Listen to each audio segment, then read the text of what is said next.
Es una jornada que entendemos muy enriquecedora de intercambio, y en este sentido vamos a iniciar la misma. También agradecer a todos los que están conectados por videoconferencia.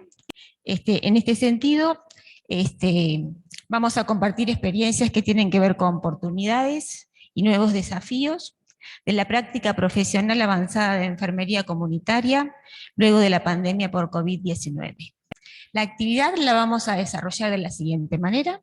En primera instancia va a hacer uso de la palabra nuestro decano de la facultad, el doctor Augusto Ferreira, para luego sí dar presentación a nuestro invitado especial, el doctor Ruy Gómez, que les vamos a hacer la presentación, y después vamos a dar un espacio para preguntas e intercambio de experiencias. Así que una vez más, bienvenidos, y les cedo la palabra a nuestro decano.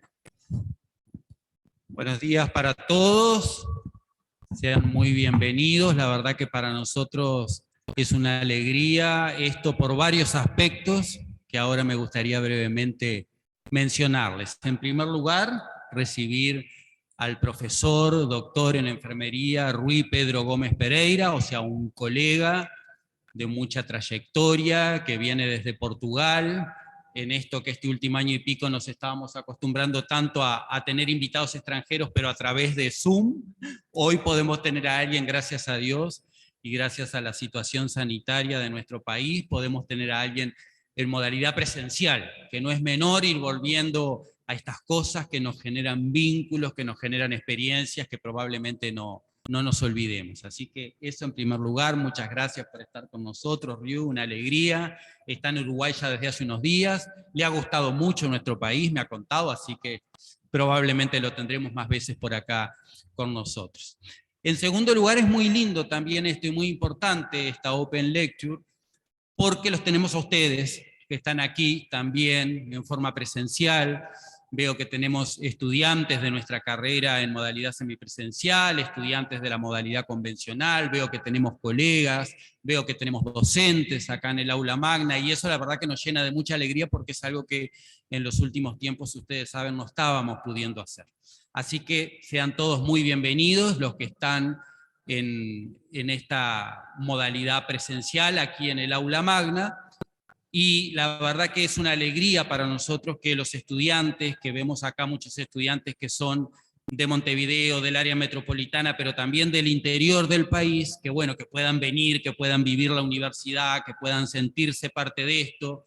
El mundo virtual nos ofrece muchísimas posibilidades, pero hay una que no, y es la de el vínculo, la del cara a cara, la del estar más juntos y poder compartir experiencias y poder vivir las experiencias de otra manera. Así que para nosotros, para mí como decano de la facultad, como enfermero, es una gran alegría, que es una alegría que sé que comparte también nuestra directora de carrera, nuestros profesores referentes, que los veo por allí. Sean muy bienvenidos a nuestra universidad, siempre de puertas abiertas para recibirlos cada vez que anden por aquí.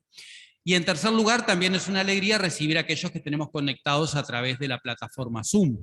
Tenemos mucha gente que se ha inscrito y por temas de aforo se ha conectado desde su casa, desde su lugar de trabajo, y me consta, por lo que vi en las inscripciones, que hay muchas enfermeras comunitarias conectadas, y eso nos alegra muchísimo. Están conectadas desde la comunidad, desde sus servicios, quizá desde el auto donde están haciendo la atención domiciliaria, pero bueno, eso es muy bueno porque también esto de las tecnologías nos permite establecer este tipo de redes. Para mí, una alegría, como les decía, recibirlos a ustedes, recibir al profesor Ryu Gómez Pereira, y sobre todo una alegría también el tema que él va a tratar, que ahora es él el que nos va a iluminar y nos va a contar sobre estas experiencias, porque creo que el tema es de vital importancia cuando hablamos de las oportunidades y de los nuevos desafíos para nuestra profesión, para la enfermería, luego de haber vivido todo esto de esta pandemia que hacía al menos 100 años que el mundo no vivía una situación similar, que nos ha desafiado mucho, que a muchos de ustedes los ha desafiado en los servicios donde están, porque muchos de ellos ya están trabajando como enfermeros. Entonces, creo que esto nos va a dar un empoderamiento especial y una luz especial para ver hacia dónde van los caminos y los desafíos de nuestra profesión. De mi parte nada más. Ryu, la palabra es tuya. Muchísimas gracias por estar en nuestro querido Uruguay, en nuestro Montevideo, pero acá tenés representación de todos los departamentos del país. Bienvenido. Muchas gracias a todos y buenos días a todos. Antes de empezar con que tenía escrito, deciros que es un enorme placer estar aquí, claro, y pedir disculpas por estar sentado. No es el habitual y me gustaría mucho estar ahí, pero el facto de hablar portuñol me hace quedar sentado porque tengo el apoyo de lo que había escrito y es mejor tener alguna seguridad para que me comprendan un poco mejor.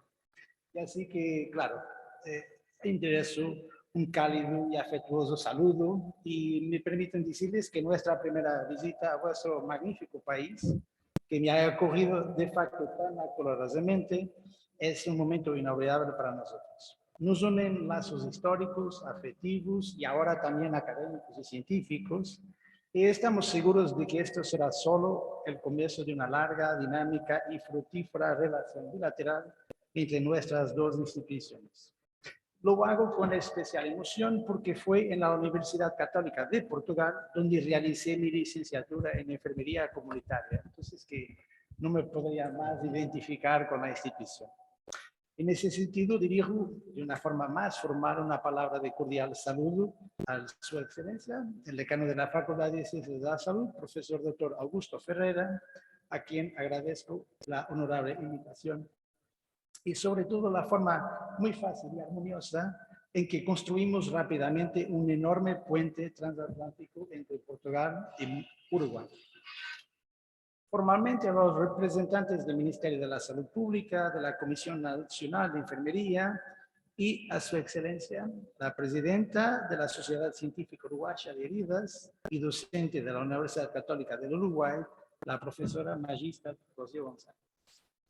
Saludos demás autoridades, docentes de la facultad y claro, los estudiantes que sepan placer.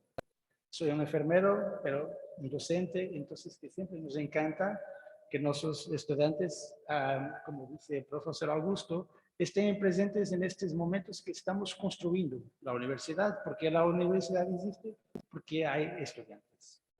Entonces, muchas gracias por su honorable y desafiante invitación. Es una temática muy desafiante. Para nosotros era una gran responsabilidad y un inmenso placer estar en esta conferencia y espero cumplir con las expectativas de todos. Permitan previamente dos breves observaciones. Creo que son importantes para encuadrar mejor nuestra presencia aquí hoy. Este año hemos tenido la oportunidad de realizar la clase inaugural y sesión de lanzamiento de la maestría en salud familiar y comunitaria de la Facultad de Ciencias de la Salud de la Universidad de Magdalena en Colombia, con el tema Una mirada a las desigualdades y la importancia de la resiliencia comunitaria. Fue en este contexto en el cual nos cruzamos nuevamente con la profesora Rocío González, a la que ya tuvimos el privilegio de conocer en persona el año pasado, en marzo, al inicio de la pandemia, durante un evento científico en Portugal promovido por ELCOS, Sociedad Portuguesa de Heridas, de la que soy miembro de la Junta Directiva. En esa manera, permitan agradecer públicamente de manera muy especial a vos, María del Rocío, que coordinó en términos operativos nuestra presencia aquí hoy. Rocío, eres una verdadera fuerza de la naturaleza y no hay palabras suficientes para expresar la duda de gratitud y el profundo vínculo emocional que nos une. Como diría el mayor poeta portugués Fernando Pessoa, Dios quiere, el hombre sueña, la hora nace. Muito obrigado. Obrigado. Obrigado. Queridos amigos, como estoy seguro de que se ha dado cuenta, mi conferencia tendrá como lengua principal ese idioma que nos une, el portuñol. Es decir, esta mezcla entre portugués y español, y espero que me perdonen por ello, y les pido por favor su máxima comprensión y tolerancia. Si digo algo incorrecto o que no tiene sentido, toda la responsabilidad será obviamente del traductor de Google. En la presentación hay elementos en portugués, en inglés y cuando es posible en español.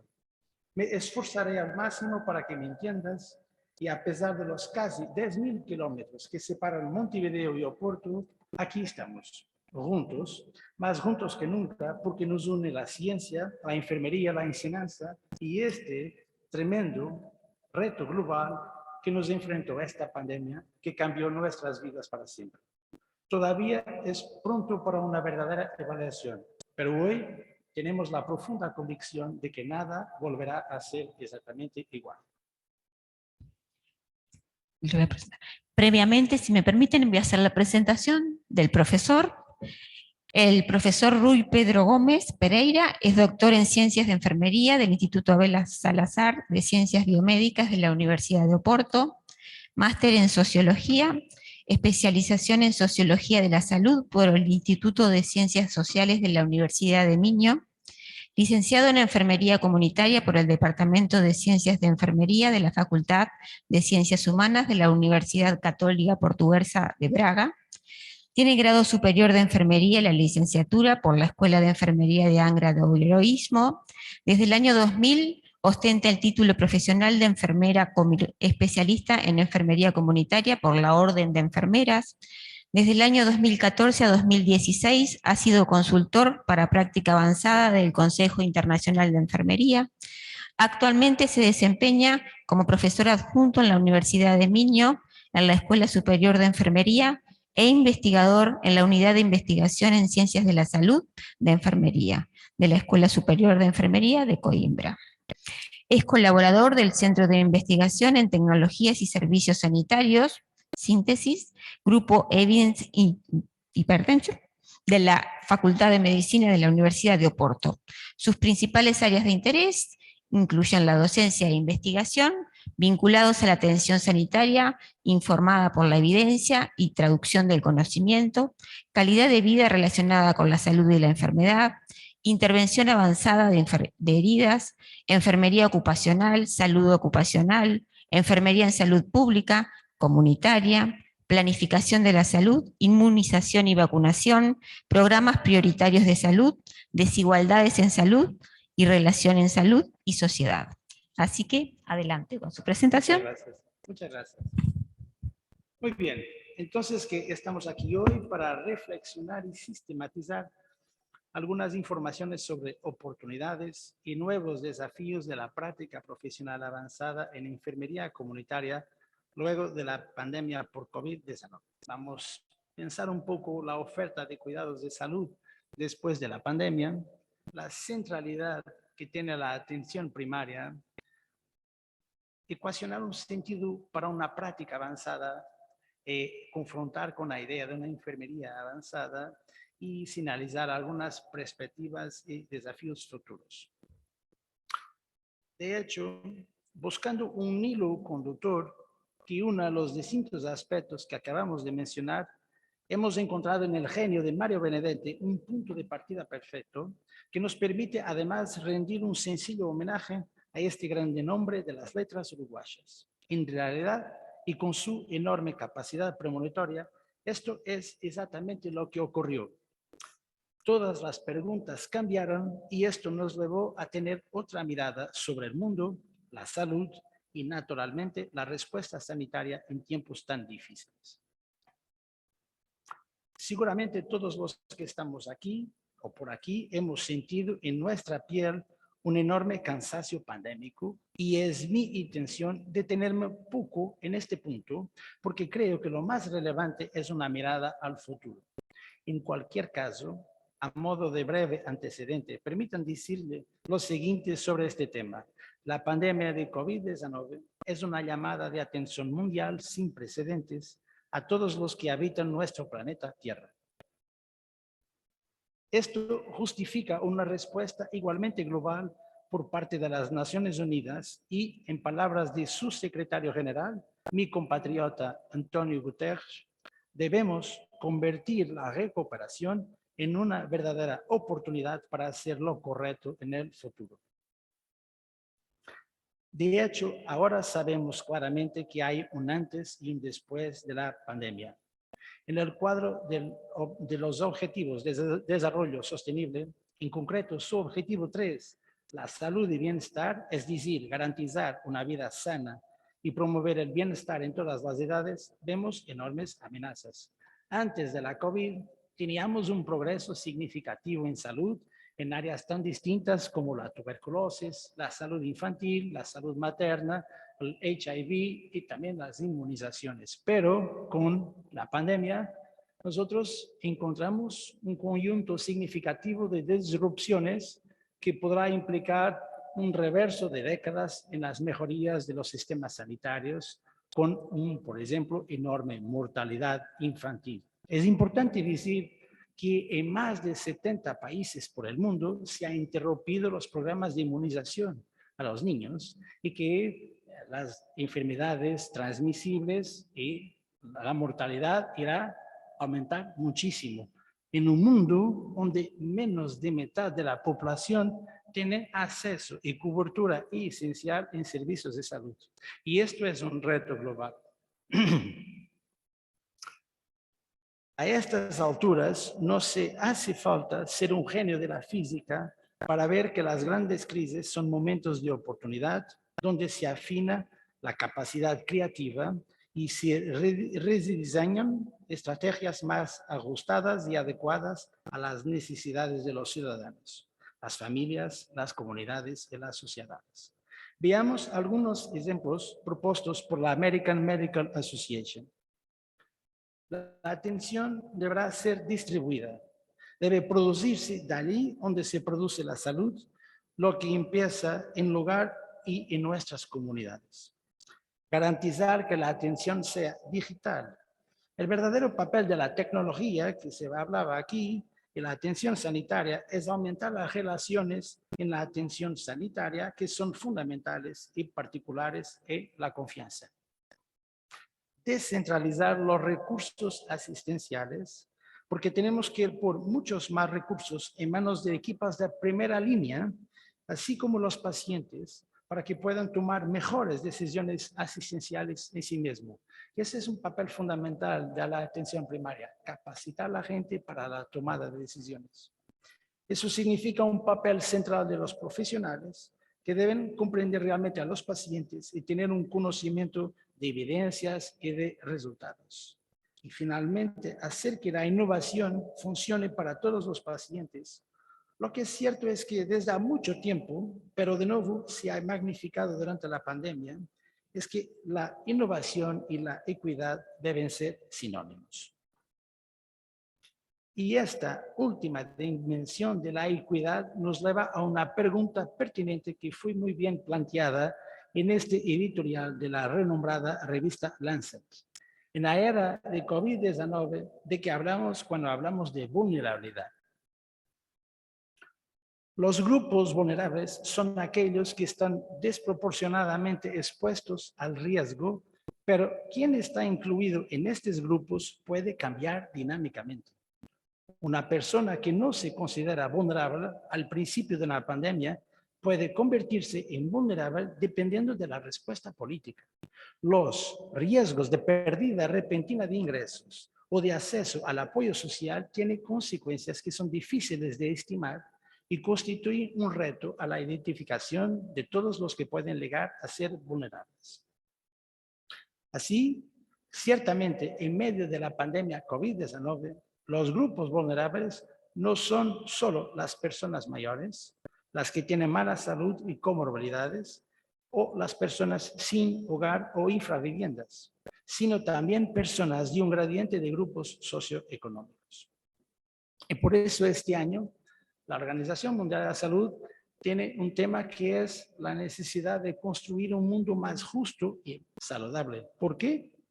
Porque nuestro mundo es desigual. Y esto no solo es injusto, es evitable. La salud es un derecho, no un privilegio. Tenemos que acabar con la discriminación y la exclusión y tenemos que hacer llegar los servicios de salud a todas las comunidades. Y me permitan decir, porque lo voy conociendo del país, que realmente se hace aquí un esfuerzo muy grande que tengo que reconocer, que también lo hacemos en Portugal para promover esta equidad. Entonces, que les contaré una pequeña historia. Probablemente algunos de ustedes ya la conocen y que entre la ficción, la realidad o el mito urbano es un episodio muy conocido. Se cuenta que durante la Guerra Fría por conquista del espacio y la Luna, los cosmonautas rusos y los astronautas estadounidenses descubrieron que en un entorno sin gravedad, Los bolígrafos dejaban de escribir porque en gravedad de cero la tinta dejaba de fluir. Así, ante un problema común, se dice que los estadounidenses inventaron un bolígrafo capaz de escribir en gravedad de cero tras investir millones de dólares y movilizar numerosos colaboradores y científicos. Al parecer, los rusos resolvieron el mismo problema utilizando un lápiz. Sea o no sea cierto, lo que sabemos hoy es que la atención primaria es sin duda un lápiz que podemos y debemos utilizar en los sistemas de salud. Y de hecho, reformular la atención primaria es un reto del siglo XXI. Tanto en tiempos ordinarios como durante las crisis, los sistemas de atención primaria desempeñan un papel fundamental para salvar vidas y garantizar la continuidad de los servicios sanitarios. El papel de los proveedores de atención primaria en la prestación de cuidados para ofrecer a las personas la atención más completa posible, desde la prevención al tratamiento y rehabilitación, es fundamental para asegurar los servicios sanitarios básicos y garantizar un sistema que satisfaga las necesidades de la población a la que sirve. La pandemia de COVID-19 exacerbó las deficiencias preexistentes en el acceso y la prestación de la atención sanitaria. Los sistemas de atención primaria de todo el mundo no pudieron desviar la presión de los hospitales debido a las restricciones de cierre de los hospitales y no pudieron apoyar plenamente las comunidades en el mantenimiento de los servicios sanitarios esenciales. La pandemia ha afectado de forma desigual a muchos grupos vulnerables, lo que hace que el debate en torno de los determinantes sociales de la salud y la iniquidad en la salud pública resurja. En pocas palabras, el acceso a los servicios sanitarios no es todavía para todos. Ha llegado el momento de trazar políticas que reflejen las necesidades de los pacientes para construir sistemas sólidos de atención primaria de salud en todo el mundo que atiendan a las necesidades de las poblaciones. Es esencial que se reorganice la prestación de servicios de atención primaria, estableciendo un fuerte vínculo entre las prácticas básicas y los servicios comunitarios, ampliando los programas y estrategias al domicilio para llegar a las comunidades asiladas. Y no tengo dudas, como decía el profesor doctor Augusto Ferreira, que hay gente en su auto prestando cuidados domiciliarios que nos escuchan. Eso es el significado de llegar a las personas. Se debe seguir implementando la modernización de los sistemas de atención sanitaria y en el apoyo a la prestación de servicios esenciales, un objetivo que no puede alcanzarse sin un plano orientado a aumentar el número de trabajadores sanitarios. Los gobiernos deben investir en la modernización de los sistemas de atención sanitaria, la prestación de servicios esenciales, un objetivo que no puede alcanzarse sin un plano orientado, como decíamos. Esto es lo que significa pensar atención primaria. Tenemos que entender que en la base están los determinantes de salud, las desigualdades y las iniquidades. La atención primaria será fundamental para promover la salud y significa mirar los factores de riesgo, promover una educación para la salud y la capacitación y a partir de ahí mudar comportamientos, mudar prácticas, mejorar los resultados y sí, reducir las desigualdades, que es lo que intentamos hacer en la atención primaria. La Organización para la Cooperación y Desarrollo Económico, OCDE, ha hecho una sistematización sobre cómo la atención primaria ayudó a los sistemas sanitarios a adaptarse durante la pandemia. Sabemos que la pandemia de COVID-19 ha dañado física, mental, económica y socialmente la vida de muchas personas y ha ejercido una inmensa presión sobre los sistemas sanitarios. Las personas con enfermedades crónicas se enfrentan a una doble amenaza. Son más vulnerables a las complicaciones y a la muerte a causa de COVID-19 y experimentan efectos sanitarios indirectos por las interrupciones de atención esencial. Los diagnósticos de cáncer, las citas de quimioterapia El número de visitas a las consultas ambulatorias ha disminuido. Para abordar eficazmente estos retos, la política no puede centrarse únicamente en virus el hospital. Se necesita una estrategia integral para abordar todas las necesidades de salud física, mental y social de las poblaciones afectadas directa o indirectamente por el COVID-19. Una atención primaria de salud sólida puede proporcionar una atención integral y continua de tres maneras principales. En primer lugar, mantiene la continuidad de la atención mediante la gestión de los cuidados crónicos, las actividades de prevención de enfermedades, la educación para la salud, para la autogestión de las afecciones crónicas y la participación de la comunidad en contexto local. En segundo lugar, proporciona la primera línea de defensa al prestar atención a los casos moderados de COVID-19 y ayudar a diagnosticar, seguir, rastrear y detener la propagación del brote. Eso lo han hecho los estudiantes de enfermería en Portugal en la atención primaria. Puede ayudar a aumentar la aceptación de las medidas de la salud pública, apoyar a las personas psicológicamente y enlazar con los servicios sociales durante la fase aguda de la pandemia. En tercer lugar, puede apoyar a quienes se enfrentan al deterioro de las condiciones de salud debido a los efectos directos e indirectos de la crisis de COVID-19. Las condiciones de salud pueden empeorar tras la fase aguda de la pandemia debido a la interrupción de la atención, el subdiagnóstico de problemas de salud potencialmente urgentes y el aislamiento prolongado y aumento de los factores de riesgo para la salud.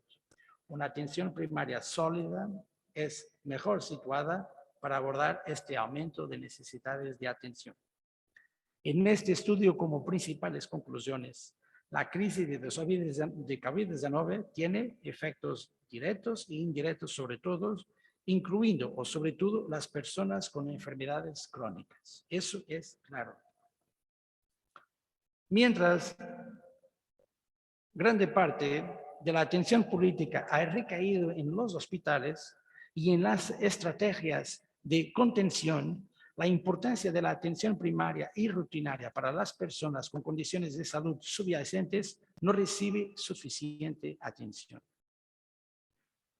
Muchos pacientes no afectados por la COVID-19 no buscaron atención sanitaria y no pudieron acceder a los cuidados necesarios durante la primera oleada de la pandemia, lo que provocó retrasos en los diagnósticos, en la atención o en la renuncia a la misma. Una atención primaria sólida tiene la capacidad de mitigar estos efectos indirectos durante la pandemia, pero también de reducir la presión sobre todo el sistema de salud al provocar una atención integral y preventiva. La ampliación de los servicios de atención primaria es fundamental para que los sistemas de salud sean más resistentes a futuras emergencias de salud pública, pero también para afrontar mejor los retos del envejecimiento de la población y la creciente carga de las enfermedades crónicas.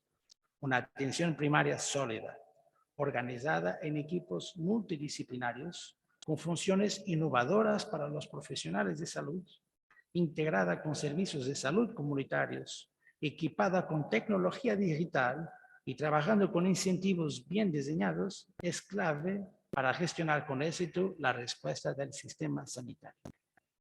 Así que este documento que nos hace el año pasado la situación de enfermería del mundo y que nos presenta la educación, el empleo y el liderazgo, se organiza en torno de 4 objetivos estratégicos. En uno de ellos se habla como aspecto clave para la enfermería, incluir, maximizar las contribuciones del personal de enfermería, optimizando en su ámbito de actividad y su papel en la prestación de cuidados preventivos y de atención primaria.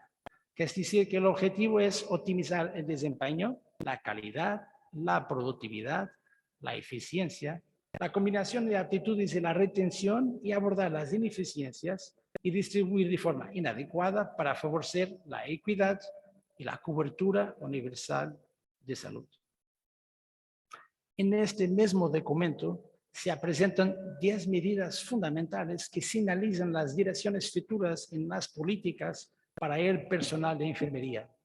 En el punto 4 se dice que los programas de formación teórica y práctica en la enfermería deben graduar los profesionales que impulsan los progresos hacia la atención primaria de salud y la cobertura sanitaria universal.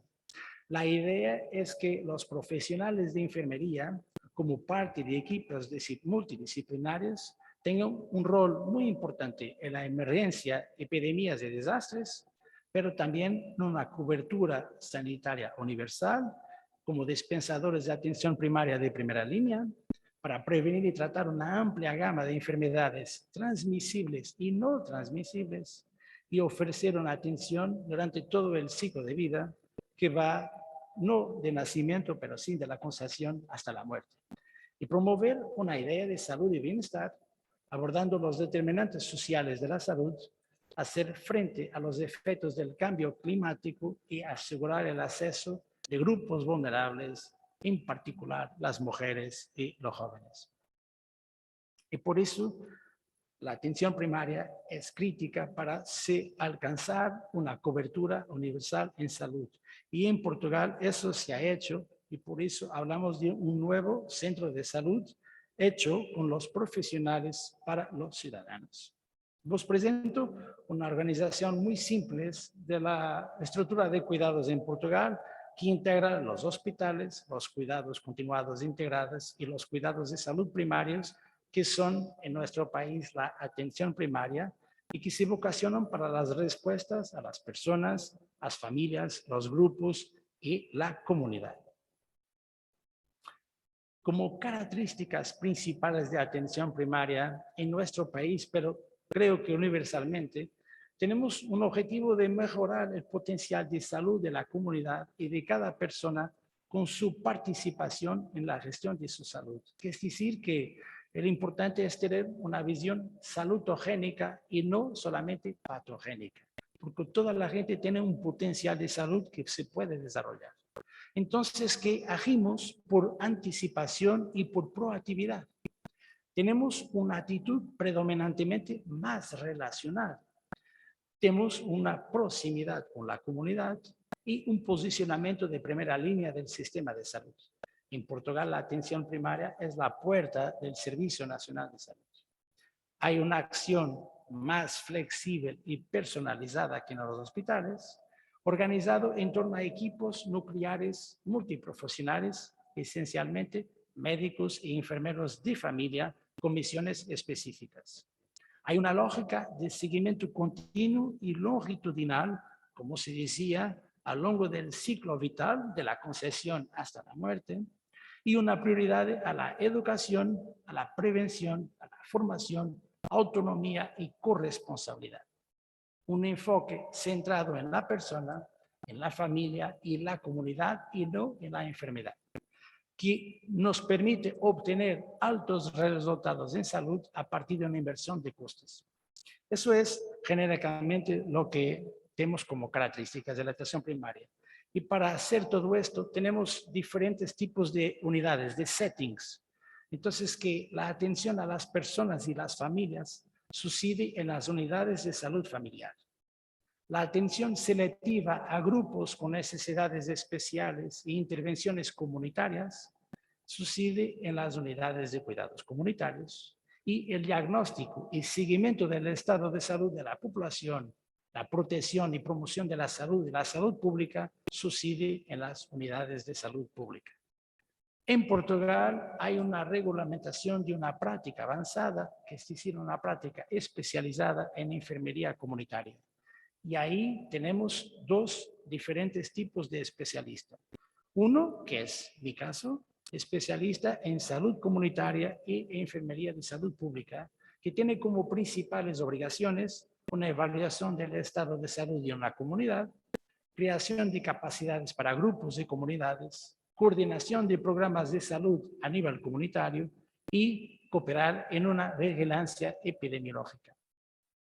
Por otro lado, también tenemos el enfermero especialista en enfermería comunitaria, pero con la área de enfermería de salud familiar, Y a estos enfermeros especialistas de práctica avanzada se pide que cuiden la familia como unidad de atención y a cada uno de sus miembros a lo largo del ciclo vital y en diferentes niveles de prevención: la primordial, primaria, secundaria, terciaria y cuaternaria.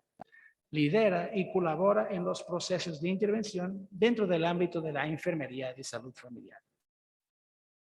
El Consejo Internacional de Enfermeras define la enfermera de práctica avanzada como una enfermera que ha adquirido la base de conocimientos especializados y la capacidad de toma de decisiones complexas y las competencias clínicas para una práctica ampliada, cuyas características están determinadas por el contexto y en el país en el que está acreditado para ejercer. Se recomienda un nivel de formación de segundo ciclo, el máster, para el nivel de entrada. Y de hecho, he procurado direccionar esta parte de la conferencia para la realidad de Sudamérica. Y por eso he encontrado este documento que me interesó mucho, que habla de ampliación del rol de las enfermeras y enfermeros de la atención primaria de salud. Seguro que lo conocen, es de la Organización Panamericana de la Salud, es de 2018, y nos dicen que las alteraciones demográficas de la población, porque me ha sorprendido cuando estaba en el avión, había muchos ancianos, mucha gente mayor. Entonces, que me doy cuenta que tenemos la idea que América Latina es muy joven, y al final tenemos también estos problemas por aquí de alteración demográfica, de cambio demográfico, que requieren más cuidados durante toda la vida, o que evidencia la necesidad de ampliar el rol de las enfermeras en la región donde constituyen la gran mayoría del personal de salud. Y después podemos hablar un poco si esta idea de una práctica avanzada es para dar una respuesta más ajustada a la población o es para suplir la carencia de otros profesionales. ¿Ok? Entonces, que sistematizando, hay un conjunto de competencias centrales para la formación de las enfermeras de práctica avanzada. Desde luego, en dominio de la gestión del cuidado, que implica el enfoque del cuidado, la valoración y diagnóstico y la provisión del cuidado. También los dominios de la ética, de la colaboración interprofesional, la promoción y prevención en salud, la práctica basada en evidencia, que ha sido la temática que he trabajado en mi doctorado, la investigación y, claro, el liderazgo. Aquí nos presentan los 3 modelos formativos para las enfermerías de práctica avanzada, de acuerdo si son licenciadas con experiencia profesional en atención primaria en la salud o si son recién graduadas. En todos los casos hay una formación de segundo ciclo que se recomienda para la obtención de la cualificación como enfermeras de práctica avanzada. Entonces, ¿qué pensamos? ¿Qué pasos podremos tomar para implementar este rol de la enfermera de práctica avanzada? Aquí tienes una propuesta que habla en desarrollar los recursos humanos en la enfermería para avanzar en la cobertura de salud universal y mejorar los resultados de salud del paciente. Significa identificar las partes interesadas en la implementación de la enfermería de práctica avanzada, determinar las necesidades de salud no satisfechas basadas en las prioridades de atención para alcanzar el acceso universal a la salud y la cobertura universal de la salud. Que es decir, que hacer, como decimos en salud comunitaria, un proceso de planeamiento en salud y diagnóstico de situación. Y claro, las prioridades por los criterios clásicos de magnitud, vulnerabilidad y trascendencia. Después, identificar prioridades y objetivos para introducir roles ampliados de enfermería en la atención primaria de salud, definir estos roles en la atención primaria, planificar estrategias de implementación, iniciar el plan de implementación, evaluar funciones y, claro, realizar una monitorización larga de las funciones en cada uno de los países.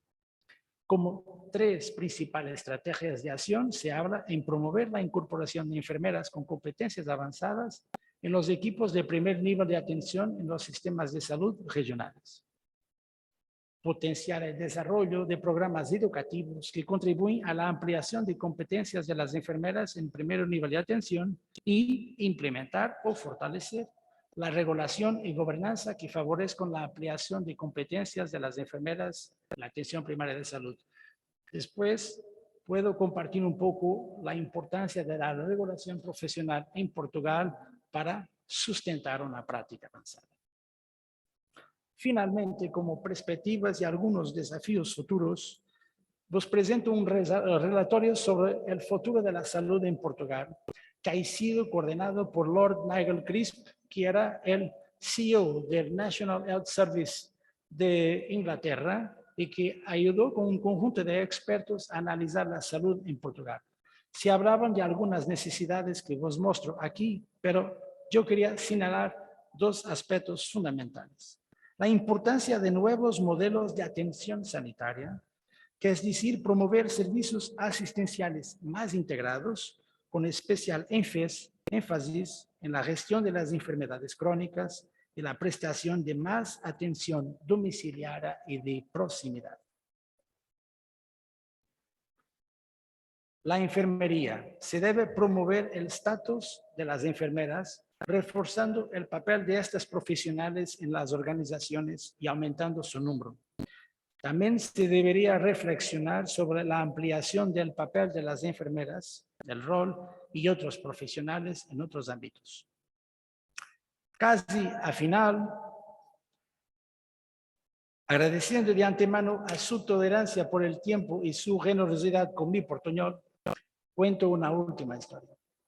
A su izquierda podrán ver una representación de los lugares más afectados y los agujeros de bala en los aviones aliados causados por los disparos de los nazis durante la Segunda Guerra Mundial. Inicialmente, los militares querían, basándose en esta información, reforzar estas zonas en los aviones porque era aquí donde los equipos de tierra encontraban el mayor grado de impactos en los aviones que regresaban de sus misiones. Hasta que un matemático húngaro estadounidense, Abraham Holt, señaló que este era el daño más visible y frecuente en los aviones que realmente regresaban. Por lo tanto, las zonas que no tenían agujeros de bala deberían ser protegidas porque era allí donde los aviones que no regresaban serían alcanzados y no resistirían a los disparos. Este fenómeno llegó a llamarse sesgo de supervivencia, un error lógico cuando nos centramos en algo que sobrevive, cuando en la realidad deberíamos centrar en cosas que no sobreviven. En los servicios de salud también hay que reforzar la atención primaria, aunque por algunos sesgos seguimos teniendo una visión excesivamente hospitalaria respecto a la prestación de cuidados. También en este caso creemos que estamos ante una cuestión de supervivencia.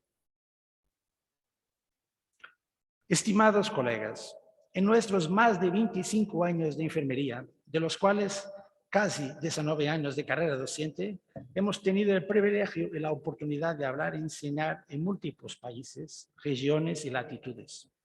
Empezando naturalmente por el continente europeo, de Portugal a Rusia, pero también Asia, Medio Oriente, África, Norteamérica, América Latina, especialmente la región de Caribe, pero sin embargo permitan que le diga que de un modo especial Uruguay y este rincón del sur de América están grabados en mi corazón. La gente, la cultura, la historia y también la gastronomía, la naturaleza y el cuidado ambiental y una forma de ser muy idiosincrática son realmente únicas y magníficas. Como se dice en portugués, muito obrigado. No ha sido fácil llegar hasta aquí, pero como se dice en este gran poeta portugués, todo vale la pena cuando el alma no es pequeña. Vuestro país está en mi corazón y estoy seguro que un día volveré. Certamente a partir de ahora seré el portugués más uruguayo del mundo. Hasta ese regreso reitero mi profunda y humilde gratitud por esta honorable invitación. Les agradezco mucho las atenciones. Estaré encantado de recibirlos en Portugal. Serán muy bienvenidos. Muchas gracias por su atención y paciencia a escucharme. Gracias.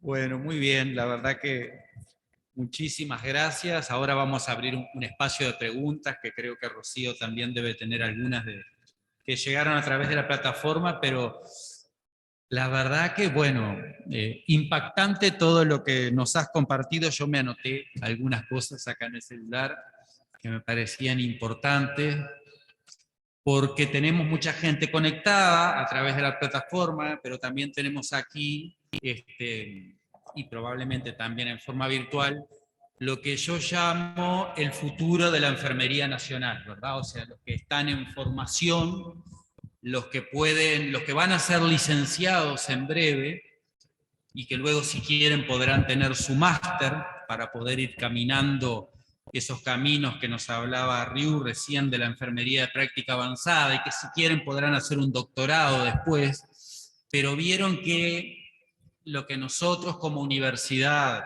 y también como país venimos insistiendo hace muchísimos años es: precisamos más enfermeros universitarios, ¿verdad? Yo siempre lo digo porque hay que decirlo, en Uruguay es altamente valioso la fuerza laboral de los auxiliares de enfermería, ¿verdad? Es muy valioso porque sin eso sería imposible brindar cuidados en las altas demandas que lo suponen. Pero Uruguay tiene un gran desafío por delante, y es tener más enfermeros universitarios. Eso es un gran desafío. Si uno mira los países del mundo, y no tengo los números de Portugal, pero si probablemente miramos el mundo, hay muchos más enfermeros universitarios por cada 100.000 habitantes, o por cómo lo queramos medir. Entonces, ustedes que están acá están en ese camino, ¿verdad? O sea, es necesario primero tener una formación de lo que se llama de grado, para luego poder avanzar hacia el posgrado. Y eso impacta en una cantidad de cosas impresionantes que no nos vamos a detener ahora, como la calidad del cuidado, como una cantidad de cosas, y también impacta en que luego, con esa base más amplia de enfermeros universitarios, podamos empezar a hablar, o podamos empezar a hacer verdad en Uruguay la enfermería de práctica avanzada, lo que nos hablaba Irú. Si no, es imposible. O sea, digo, ¿cómo vamos a llegar al nivel de máster si todavía no tenemos el nivel de licenciados? Entonces, eso es una cabeza país que hay que ponerse, que nos tenemos que poner todos, y que no es solo, bueno, hago la licenciatura porque así entonces gano un poco mejor de sueldo y bueno, no estoy tanto en la atención directa a los pacientes. Es totalmente al revés. Hago la licenciatura para estar más con el paciente, ¿verdad? Y eso es lo que nosotros como universidad le ponemos a los estudiantes, porque te lo cuento, Ryu, en Uruguay hay algunos aspectos culturales que hacen que a veces se piense que, bueno, el licenciado en enfermería, el enfermero con grado, está un poco más para las tareas más de gestión, más administrativas, más de coordinación, más de liderar los equipos, pero cuando hay que entrar a una habitación y hacer el cuidado directo, bueno, no tanto. O cuando hay que estar en la comunidad y hay que visitar una familia y hay que hacer educación y hay que desarrollar un plan de inmunización. Y, bueno, el licenciado coordina, está, pero no tanto en el cuidado directo. Y eso, en una profesión tan rica como la enfermería, es extremadamente doloroso. O sea, formar a la gente en las universidades, 4 años y medio, o profesionalizarlos como hacemos con los auxiliares, para que después hagan tareas administrativas, realmente es tirar el dinero, es tirar el tiempo de cada uno de ustedes. Por eso lo que decís me cobra muchísimo sentido. Por eso es que impulsamos fuertemente nosotros como universidad los programas de profesionalización, porque queremos más enfermeros universitarios. Y eso que hablaba Ryu, lo que ustedes vieron que es muy importante, léanlo, lo hemos difundido nosotros mucho, la situación de la enfermería en el mundo, que es un estudio global que se hizo. Uruguay está ahí, están los datos de Uruguay. Desde la Comisión Nacional de Enfermería del Ministerio de Salud Pública colaboramos en presentar los datos de Uruguay, y ahí, si ustedes ven, van a ver las diferencias que hay, ¿verdad? Pero van a ver también de que hay mucha potencialidad en el Uruguay para poder ir caminando. Y son cosas que no se logran ni en 2 ni en 3 años, se logran en 20, ¿verdad? O sea que se siembra la semilla, se riega la plantita, y aquí a 20 años, yo con suerte, cuando me jubile y precise cuidados gerontológicos, capaz que ya veo una enfermería universitaria más desplegada, ¿verdad? Pero bueno, ahí está el futuro. Después vemos las preguntas del público. Me gustaría saber un poquito el tema de la regulación, de la legislación en Portugal para avanzar, para que avance la enfermería de práctica avanzada, pero eso lo vemos después. No sé, entre el público, levantan la mano nomás el que quiera hacer una pregunta, una apreciación, una intervención, decir algo, lo que quiera. Rocío tiene ahí No, si nuestra quieren, maestra de ceremonias. gracias. Si quieren, los que les puedo ir leyendo es las preguntas que han llegado a través del chat por la Perfecto. videoconferencia. Laura Maurán manifiesta muchas felicidades al doctor Pereira por su excelente presentación. Indudablemente que para el avance del movimiento de práctica avanzada en enfermería en América Latina hay varios ejes en los que tenemos que poner atención, como lo son la estructura y funcionamiento de los sistemas de salud, que a diferencia de lo que ocurre en Portugal, todavía tenemos que hacer grandes luchas. Otro eje es el de la participación política de las enfermeras, en el sentido de que nos podría decir de cómo han avanzado en este campo en enfermería en Portugal. Me gustaría precisar, Riu, que este comentario que ha leído Rocío González de la profesora Laura Morán, porque me viene su nombre a la cabeza, uno conoce el mundo de la enfermería en la versión de Mundo.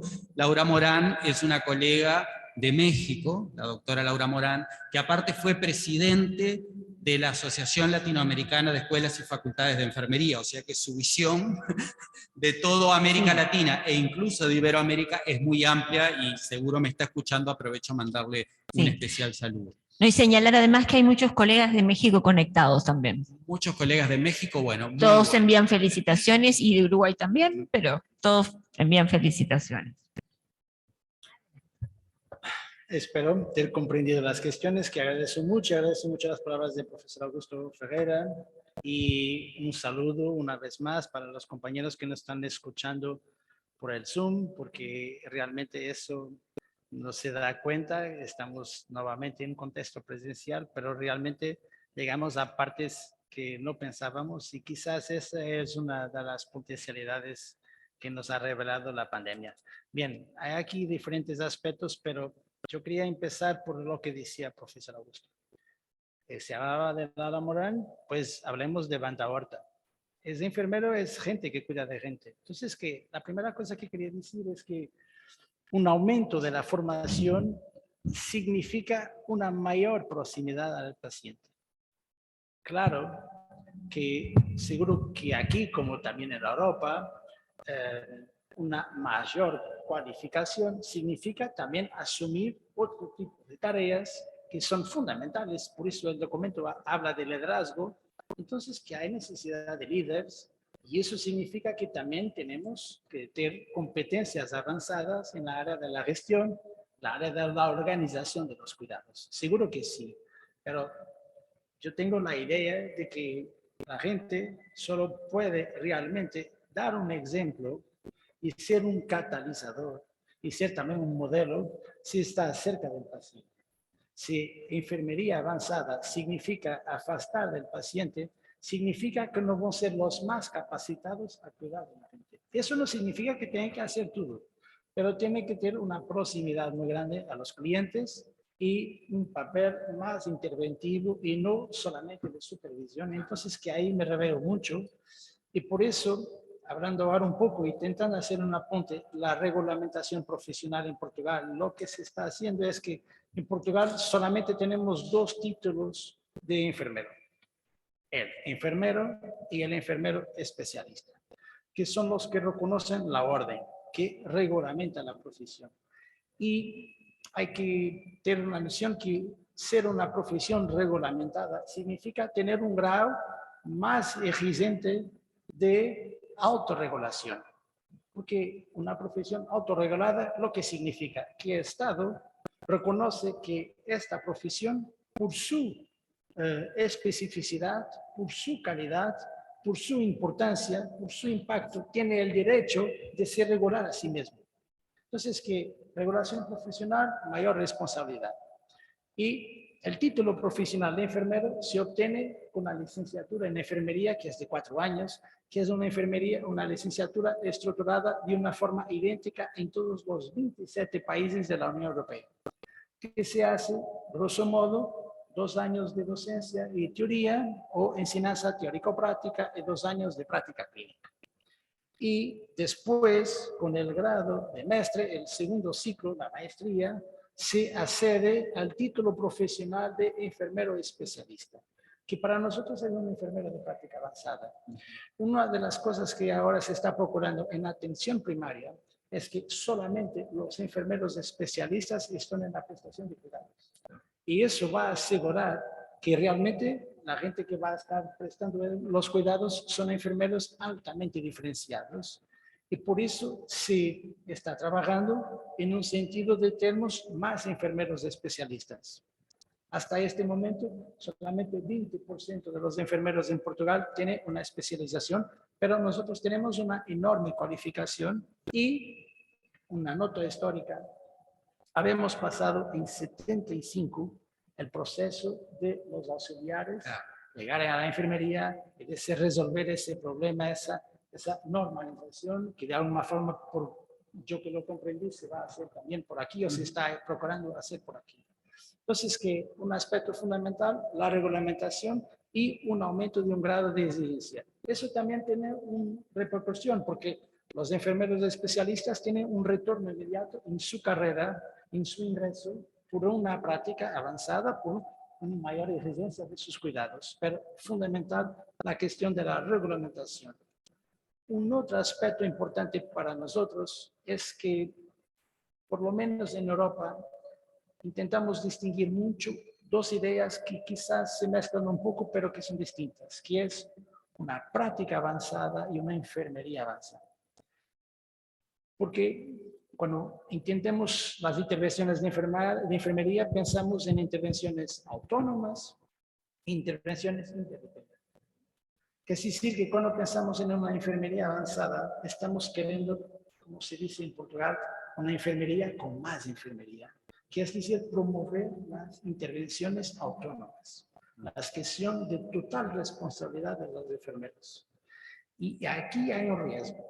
Y se dice aquí en este documento de la Organización Panamericana, yo no había compartido, pero voy a compartir ahora, que hay una alerta.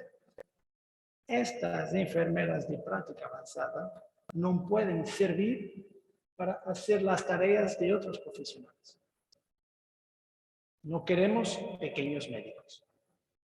Y la idea no es quitar el trabajo a los médicos. La idea es ser más y mejor enfermeros. Eso debe quedar claro. Claro que comprendemos, como se dice en el encuadramiento, que hay particularidades, que hay dispersiones de comunidades en lugares de difícil acceso, y eso ha empezado en regiones de Estados Unidos, de Australia, donde era difícil llegar a los cuidados de salud. Pero la intención es tener un cuidado de calidad de enfermería, y el enfoque debe estar en el cuidado. Finalmente, los retos de la compañera, yo no sé si ha comprendido totalmente, porque me hablaba de la situación política de las enfermeras, pero después, por favor. Tiene que ver un poco de cómo impacta de que los enfermeros vayan adquiriendo cargos que les permitan tomar decisiones a nivel político en el ámbito de la enfermería. Sí. Si ustedes han tenido experiencia en ese ámbito. Ok, claro. Lo que se pasa es que nosotros hablamos hoy mucho, y eso viene de Michael Porter y de Harvard, de Value-Based Healthcare. Es decir, que lo importante es comprender y evaluar lo que resulta de los resultados de salud y poder cuantificar los ganos en salud, no solo en términos de proceso, pero sobre todo de impacto de resultado de la práctica de enfermería. Y es por ahí que también políticamente se va a valorar el rol de los enfermeros. Es decir, que si nuestras intervenciones y una evaluación sistemática producen la demostración, la evidencia de ganos en salud, quizás también ahí, en términos de poder político, conseguimos reivindicar y de tener un otro tipo de posición. Hay una dificultad que es transversal en la profesión. Estoy aquí por 25 años y una vez estaba en un congreso en los Estados Unidos que teníamos 8,000 inscritos. Es una experiencia inolvidable, pero es muy curioso porque en el medio de los 8,000, yo no he contactado con todos, obviamente, pero había un sentimiento común porque todos nosotros éramos enfermeros. Y eso nos une. Y la idea que tenemos es que cuando nos juntamos, nosotros podemos hacer lo que queremos. El sistema no va a funcionar sin enfermeros. Pero tenemos alguna dificultad en tener una posición concertada y tenemos alguna dificultad en valorar lo que hacemos. La valorización de la profesión no comienza por de fuera, por los otros, empieza por los propios. Por eso hablábamos del riesgo de sobrevivencia. Nosotros tenemos una tendencia de mirar los aviones que regresan. Entonces queremos reforzar lo que no es necesario. En Portugal es en la atención primaria que se valora mucho más los enfermeros porque su intervención es casi toda autónoma. No están dependientes de prescripción. Eso significa que las comunidades valoran mucho a sus enfermeros. Entonces, que no es perfecto, no es perfecto. Y claro que hay una componente política. Además, cuando se habla de práctica basada en evidencia, siempre tiene una dimensión política de lo que la sociedad entiende que puede hacer para promover cuidados. Y eso ultrapasa el nivel individual, el nivel organizacional. Entonces, que también tiene a ver con formas como nos organizamos como sociedades. Y creo que es un reto para nosotros, pero con esta idea de que, como decía un poeta portugués, es mucho más lo que nos une do que lo que nos separa. Así. Así es. Había un ministro de salud en Uruguay hace muchos años que decía, las enfermeras organizadas son peligrosas. Pero bueno, a veces nos falta organizarnos un poquito o llegar a algunos consensos o respetando los disensos, que siempre los va a haber. Rocío. No, quería saber si hay alguna pregunta en el público que quieran realizar o algún aporte.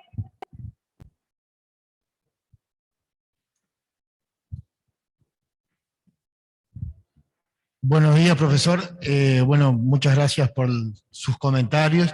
Usted hablaba de la autonomía de enfermería y yo quería saber allá en su país cómo lograron que se respetara la autonomía del enfermero, porque muchas veces nosotros acá no se nos respeta eso. Nosotros no tenemos esa especialidad que usted habla, pero muchas veces la tenemos desde la experiencia. Y a veces uno hace algo por la experiencia que tiene y vienen y dicen, no, porque no está la prescripción o porque no está la indicación. Me gustaría saber cómo lograron ese respeto hacia el enfermero y su autonomía. Gracias por su cuestión y le pido disculpa quizás por la mascarilla y mis dificultades en español, pero voy a ver si comprendí la cuestión. Retomando a esta idea de que es dentro de nosotros como profesión que podemos cambiar las cosas, claro que esa es una situación siempre desafiante y es un reto. La respuesta que he encontrado, y como siempre digo, no hay respuestas simples para problemas complejos, pero tengo una idea y por eso me vinculo mucho a la idea de los cuidados de salud basados en la evidencia. Si nosotros hacemos las cosas con la seguridad de lo que estamos haciendo, con la demostración y con la conciencia de que estamos empezando y desarrollando las mejores prácticas, eso puede suceder una u otra vez, pero habrá un momento en que la gente nos va a respetar porque nosotros hacemos la diferencia. Lo que es necesario es mantener un elevado grado de exigencia para con los propios y para con la profesión. Y claro, eso implica con otras dimensiones de liderazgo, de motivación, de reconocimiento profesional. Y además nosotros estamos trabajando mucho en Portugal la cuestión de la preparación organizacional para la translación del conocimiento. Y tenemos la noción que la organización es fundamental en orden de motivar, de promover, de capacitar, y la gente está agotada, la gente está muy fatigada, y es un tiempo de desafío. Pero en todo caso, en una mirada más abrangente, yo no sé si estoy respondiendo a su cuestión, que es una cuestión compleja y que agradezco, pero intentar hacer las mejores prácticas y hacer nuestra parte. La evidencia nos dice que eso resulta en mejores cuidados y los mejores cuidados son valorados. Además, porque también seguro que va a llegar aquí y es una dimensión cada vez más importante, que es la cuestión de los PROMs, que es Patient Reported Outcome Measurement. Significa que vamos a valorar mucho lo que los pacientes evalúan de los cuidados. Y eso también es un mediador para el cambio, porque el paciente también será un abogado si prestamos los mejores cuidados. Entonces, creo que estas dos dimensiones serán significativas para ese reconocimiento de la autonomía, que es un reto muy grande. Creo que perdemos autonomía cuando intentamos hacer las tareas de los otros. Sí. Gracias. A mí ahí me gustaría complementar porque yo le voy a poner el toque uruguayo a estas cosas. Con respecto a tu pregunta, yo trabajé muchos años en una institución, un centro de cirugía traumatológica altamente especializado, el banco de prótesis, vamos a decir. Y ahí todo paciente traumatológico, cirugía de hueso, cirugía compleja. Entonces la guardia siempre era un licenciado, en la tarde, que era yo, los auxiliares de enfermería y los médicos, que eran entre internistas, intensivistas, los que estaban a cargo de la guardia, iban cambiando, ¿no? Un paciente que casi crítico cuando llegaba a sala. Entonces, bueno, llegaba el paciente, lo recibíamos y había una médica, la doctora de Cola, con la cual hicimos un vínculo maravilloso, que cuando llegaba el paciente ponía como indicaciones en la historia clínica: control de pH, control de temperatura, vigilar curación, cuidar la piel. Y yo le decía, Elizabeth, ¿vos te crees que si vos no ponés eso en la historia yo no lo voy a hacer? ¿Yo no lo voy a indicar como licenciado? Lo que estás poniendo es una redundancia. Es casi que una falta de respeto a la enfermería que tú pongas que tenemos que hacer eso. Y me dice la doctora de Cola, ¿sabes lo que pasa, Augusto? Que si yo no lo pongo, hay colegas tuyos que lo hacen y hay otros que no lo hacen. Entonces yo como médico me aseguro ponerlo para que se cumpla. Entonces fíjense lo importante de esta situación. ¿Qué quiere decir esto? Que a veces no alcanza con regulaciones, con reglamentaciones, con legislaciones o con procedimientos escritos. Es la impronta profesional, es cómo nos paramos frente a un servicio, es cómo demostramos lo que sabemos hacer para que el resto del equipo nos tome confianza. Y a todos ustedes les habrá pasado de trabajar con una licenciada que uno dice, bueno, acá chapó porque la guardia va perfectamente, me despreocupo, hay una confianza en esa colega que está liderando la guardia, y les habrá pasado de trabajar con algunas colegas que uno dice, bueno, no hay confianza. Entonces, ese respeto que hay que sembrar por la profesión y demás, se gana en la cancha. Y les diré que se gana con pocos títulos y con pocos cartoncitos, que hay que tenerlos, que son necesarios, pero se gana más en la postura profesional, en el día a día, en realmente mostrar lo que es la enfermería y todo lo que la enfermería puede hacer. Todavía alguna vez me la encuentro a la doctora de Cola y siempre se acuerda de esa anécdota, pero es ahí donde se ganan. No, totalmente de acuerdo con Augusto en ese sentido. Quienes primero debemos reconocer la importancia de la enfermería profesional somos nosotros.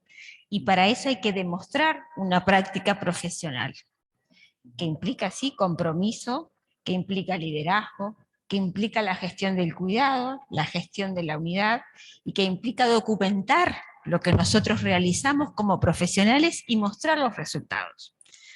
El reconocimiento viene desde la clínica hacia arriba, también se está trabajando a nivel político con un plan de desarrollo nacional de la enfermería profesional, pero somos nosotros mismos los que a diario debemos de demostrar la importancia que tiene un cuidado profesional por un enfermero profesional, que trabaja en un equipo interdisciplinario, pero que hay áreas de intervención que son nuestras y no son delegables.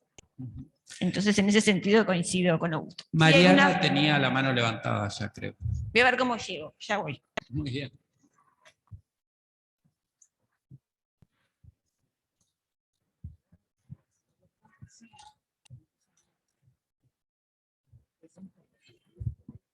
Bueno, de mi parte, felicitarlos. La verdad que es muy interesante hoy reencontrarnos nuevamente después de habernos visto hace más de un año en Portugal. Más allá de, mi pregunta va más, hay una situación mundial de déficit de recursos de enfermería, se vienen hablando de diferentes estrategias. Inglaterra, desde su princesa, habló de fortalecer esa enfermería a nivel mundial, pero acá en Uruguay nosotros tenemos un déficit importante y vemos que hay algo desde la motivación que nos lleva a que nosotros, más allá, que estoy totalmente de acuerdo que necesitamos muchos más enfermeros profesionales y eso va a cambiar también nuestra enfermería, cómo nos vamos a ver ante el equipo y a nivel mundial. Pero ustedes o se habla de qué estrategia podemos hacer, porque hay una desmotivación ya desde la inscripción a nuestras facultades de enfermeros profesionales. Si ustedes han hablado, porque creo que obviamente más allá que lo económico creo que es uno, pero siempre hablamos que lo que motiva también son otras cosas. No sé si ustedes han trabajado algunas estrategias para estimular a los jóvenes a que puedan incluirse en nuestras carreras, que creo que eso hace también de alguna de las estrategias políticas que podemos incluir o trabajar para que esto aumente, porque Uruguay tiene un gran déficit y creo que arranca también desde la inscripción y creo que nuestra estrategia tiene que comenzar desde ahí. Quizás nos puedes dar alguna pauta. Gracias. Sí, yo voy a hacer la traducción. Del tapabocas al sin tapabocas. No, y que comparto muchísimo lo que decía Mariana. Ella habla de cuáles estrategias se pueden implementar para que realmente haya motivación a estudiar esta profesión y que la motivación sea desde el primer día, porque a veces lo que vemos es que falta gente que quiera estudiar enfermería, e incluso es lo que comienzan a estudiar, bueno, vienen un poco desmotivados por probablemente el escenario al cual sepan que se van a enfrentar en un futuro, que si ustedes en Portugal han trabajado el tema de las estrategias de motivación más que nada para incluirse en la fuerza laboral de la profesión. ¿Lo dije bien, Mariana? Era eso, ¿no? Sí. Ok. Seguimos con el cliché, no hay una respuesta simple para una pregunta compleja, pero mucho obrigado y pido disculpas porque realmente son mis dificultades. Bien, yo creo que podemos colocar esto en dos planos. Primero, un plano histórico. Cuando he hecho mi doctorado, he hecho en una escuela de medicina, tenía en el jurado 7 miembros, 4 de los cuales eran médicos y 3 eran enfermeros. Y uno de los miembros del tribunal, cuando empezó cuestionando mi trabajo, empieza hablando de Florence Nightingale. Y era un médico. Y seguro que sabía más de Florence Nightingale que muchos enfermeros. Una de las cosas que nos hace falta es conocer la esencia de la profesión. Y empezando por ahí, en esta perspectiva histórica. Entonces, hay que comprender de una forma actualizada, pero entendiendo un percurso, un camino que se ha hecho, qué significa ser enfermero. ¿Y qué podremos dar por aquí? Y creo que el inicio de la formación es fundamental para que la gente tenga una idea clara de qué puede esperar de aquí. Si me hablan de motivación, yo creo, pero sospecho, a un sociólogo que es Max Weber, que nos dice que yo no soy neutro y por tanto cuando nos habla de la neutralidad axiológica, nos dice que yo soy tanto más neutro cuanto más reconozco que no soy neutro. Y nosotros no somos neutros, tenemos una posición y la posición del mandato es para con el enfermo y las personas. Hay que tomar claro eso desde el inicio y hay también que admitir que ni toda gente tiene un perfil para enfermería. Eso también es una responsabilidad de los docentes. Pero nosotros tenemos una noción clara de profesionalismo. No necesitamos degustar todos de las mismas cosas al inicio de la profesión, pero se puede aprender a gustar de la profesión. Entonces, que una de las ideas es al inicio clarificar muy bien lo que significa la profesión de enfermería. Oh, creo que hay un... No pasa nada. Ok. La profesión de enfermería y reconocer este legado histórico y lo que nos ha hecho llegar hasta aquí. Esto es una motivación. ¿Quieres otra motivación? Una profesión de futuro, porque mirando a las necesidades vamos a tener muchas nuevas profesiones y muchas de las profesiones actuales van a dejar de existir. Pero seguro que todos los estudios convergen en la idea de que la profesión es y será cada vez más esencial. ¿Por qué? Porque tenemos más gente dependiente y necesitando de cuidados. Pero eso es una cuestión más inicial de motivar a los jóvenes para descubrir la esencia de la enfermería.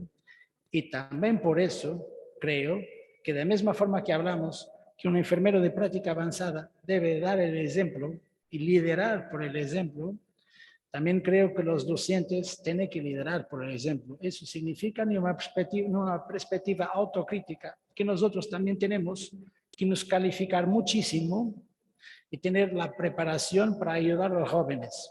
Ahora, hablando de estrategias, en mi universidad se está haciendo una cosa muy innovadora. Estamos desarrollando serious games, que son juegos serios, y instrumentos de realidad virtual con gafas virtuales para enseñar a los jóvenes a desarrollar competencias emocionales. Entonces, que hay que ajustar la forma de enseñar a esta generación, que es una generación digital, que tienen un acceso a la información, pero una enorme dificultad en procesar la información. Hay un sociólogo en Portugal que habla del ciudadano ignorante informado, porque tiene la información, pero no lo consigue procesar.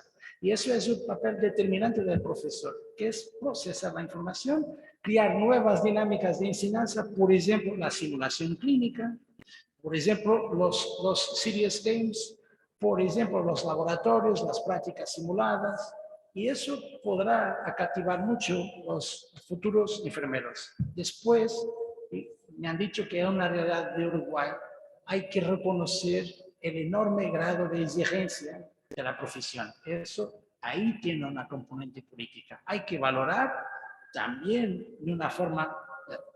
Los estudios sobre motivación son muy elucidativos. No es una cuestión de más dinero o de solamente más dinero.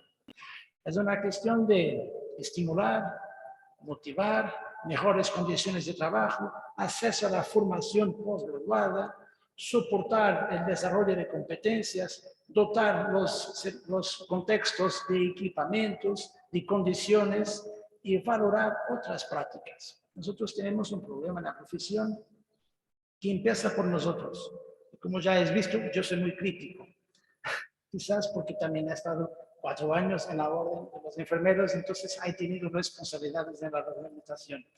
Es decir, que entre nosotros también hay que valorar otras cosas. Yo cuando estoy con estudiantes del hospital, hay siempre algo que me impresiona muchísimo. Cuando tengo algún tiempo, voy a la biblioteca del hospital para preparar algunas cosas de las prácticas clínicas.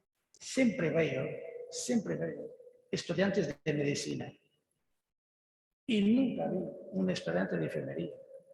Es seguro que los estudiantes de enfermería también lo harán en la biblioteca.